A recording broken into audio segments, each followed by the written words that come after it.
Hi అండి, అందరికీ నమస్కారం. రేపే పుత్ర గణపతి వ్రతం. అసలు ఈ పుత్ర గణపతి వ్రతం ఎందుకు చేస్తాము, ఎప్పుడు చేస్తాము, దీని యొక్క విశిష్టత ఏమిటి అనే ఎన్నో మంచి విషయాలు ఈ వీడియోలో తెలుసుకుందాము.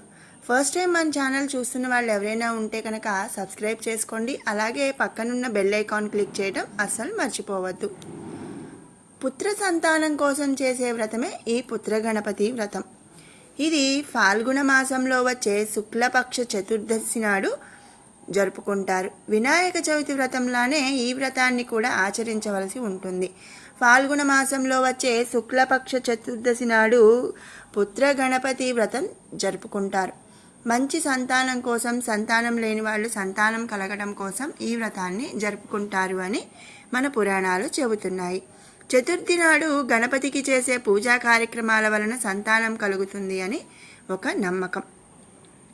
ఈ పుత్ర గణపతి వ్రతం యొక్క అంతరార్థం ఏమిటి అంటే, సాక్షాత్ రుద్ర ఇవాపరహ అన్నట్లుగా జగదంబ అనుగ్రహముతో జన్మించి రుద్రానుగ్రహముతో సకల విఘ్నములకు అధిపతి అయిన గణపతిని శివుడు శిరస్సు ఖండన చేసి మరలా గజముఖము పెట్టినప్పుడు జగదంబ పార్వతీదేవిని ఆనందింపచేయుటకు పరమేశ్వరుడితో సహా దేవతలందరూ కూడా పార్వతీ ఒడిలో ఉన్న వినాయకుని స్తుతించిన స్తుతిని విన్న అమ్మవారు, ఎవరైతే ఈ స్తుతిని గౌరీ సమేత గణపతిని ఫాల్గుణ శుద్ధ చవితియందు పఠించి నువ్వులు బెల్లము నివేదన చేసి ప్రసాదముగా స్వీకరిస్తారో అట్టి భక్తులందరికీ నాకే విధముగా అయితే పుత్రశోకము తొలగి పుత్రవృద్ధి కలిగినదో అదే విధముగా అందరికీ పుత్రోత్పత్తి కలిగి వంశవృద్ధి జరుగునని జగదంబ పార్వతి వరమిచ్చింది.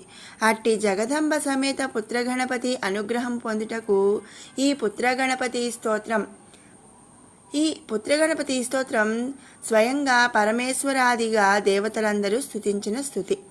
ఈ స్తోత్రాన్ని పారాయణం చేయటం వలన వంశదోషములు తొలగిపోయి యుక్తలు కలిగిన పుత్రులు జన్మించునని వరాహ పురాణం చెబుతుంది. మొదట ఈ స్తోత్రంతో డుండిరాజు అని కాశీరాజు పుత్రగణపతిని ఆరాధించి సత్ఫలితములను పొందెను. అత్యంత అద్భుతమైన ఈ స్తోత్రమును ఫాల్గుణ శుద్ధ చవితి రోజున 8 సంఖ్యతో పారాయణ చేసిన విశేషమైన ఫలితం. పుత్రగణపతి వ్రతాన్ని ఆచరించడం ఫాల్గుణ శుద్ధ చవితి ప్రత్యేకతగా కనిపిస్తూ ఉంటుంది. పుత్ర సంతానాన్ని కోరుకునేవారు ఈ రోజున ఈ వ్రతాన్ని భక్తి శ్రద్ధలతో ఆచరిస్తుంటారు. పుత్ర సంతానం కావాలనుకునే వాళ్ళు ఫాల్గుణ శుద్ధ చవితి రోజున పుత్రగణపతి వ్రతం ఆచరించాలని ఆధ్యాత్మిక గ్రంథాలు చెబుతున్నాయి. పూర్వం మహారాజులు, చక్రవర్తులు వారసత్వానికి ఎక్కువగా ప్రాముఖ్యతను ఇచ్చిన కారణంగా వాళ్ళంతా కూడా పుత్ర సంతానాన్ని ఎక్కువగా కోరుకునేవారు. తమ తరువాత తమ రాజ్యభారాన్ని కొడుకే స్వీకరించాలని వాళ్ళు భావించేవాళ్ళు. ఇక పున్నామ నరకం నుంచి తప్పించేవాడు పుత్రుడే అనే మహర్షుల వాక్యం కారణంగా కూడా వాళ్ళు పుత్ర సంతానం కోసం ఆరాటపడేవాళ్ళు. ఇందుకోసం వాళ్ళు ఫాల్గుణ శుద్ధ చవితి రోజున ఈ పుత్రగణపతి వ్రతాన్ని ఆచరించేవాళ్ళు. అలా ఈ రోజున ఈ వ్రతాన్ని ఆచరించి ఆ పుణ్యఫల విశేషం కారణంగా పరాక్రమవంతులైన పుత్రులను పొందిన రాజులు ఎంతోమంది ఉన్నారు.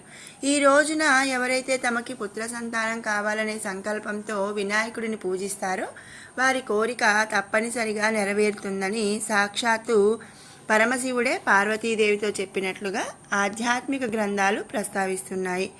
ఇంచుమించు వినాయక చవితి వ్రతంలానే ఈ వ్రతాన్ని కూడా ఆచరించవలసి ఉంటుంది. భక్తి శ్రద్ధలే ప్రధానంగా ఈ వ్రతాన్ని ఆచరించాలి. తమకి పుత్ర సంతానం కావాలని పూజా సమయంలోనే స్వామివారికి దంపతులు అంకిత భావంతో చెప్పుకోవాలి. బుద్ధిమంతుడు, జ్ఞానవంతుడు, ఆదర్శవంతుడైన పుత్రుడిని ప్రసాదించమని స్వామిని వేడుకోవాలి. ఈ విధంగా స్వామిని మనం గెలుచుకోవటం వలన అనతి కాలంలోనే ఫలితం కలిసి వస్తుందని చెబుతారు. ప్రతి చవితి రోజున స్వామివారిని భక్తి శ్రద్ధలతో పూజిస్తూ ఉండాలి. ఆయన అనుగ్రహాన్ని ఆకాంక్షిస్తూ అత్యంత భక్తి శ్రద్ధలను ప్రకటిస్తూ ఉండాలి. మొక్కుబడిగా కాకుండా ఎవరైతే అంకిత భావంతో గణపతిని మెప్పిస్తారో ఆ దంపతులకు అనతి కాలంలోనే పుత్ర సంతానం కలుగుతుందని ఆధ్యాత్మిక గ్రంథాలు స్పష్టం చేస్తున్నాయి. గణపతి శబ్ద బ్రహ్మస్వరూపము అంటే ఓంకారానికి ప్రతీక. మంత్రాలన్నింటికీ కూడా ముందు ఓంకారం ఎలా ఉంటుందో అలా అన్ని శుభకార్యాలకు ప్రారంభంలో గణేష పూజ విధిగా ఉంటుంది. గణేశుడు ఆది అంతం లేని ఆనందమూర్తి, సకల సంపత్తులను ఇచ్చే సిద్ధి దేవత. ఓంకారనాదం ఉద్భవించి ఆ నాదం క్రమక్రమంగా గజారూపంగా వెలుగొందింది. గణపతిని ఓంకార స్వరూపిణిగా గణపత్యథర్వశీర్షం కూడా పేర్కొన్నది. దేవతాగణాలకు ఆది పురుషుడైన ఆదిదేవుడై ఉద్భవించడం వలన ఈయనకు గణాధాదుడని, గణేశుడని, గణపతి అనే పేర్లు కూడా వచ్చాయి.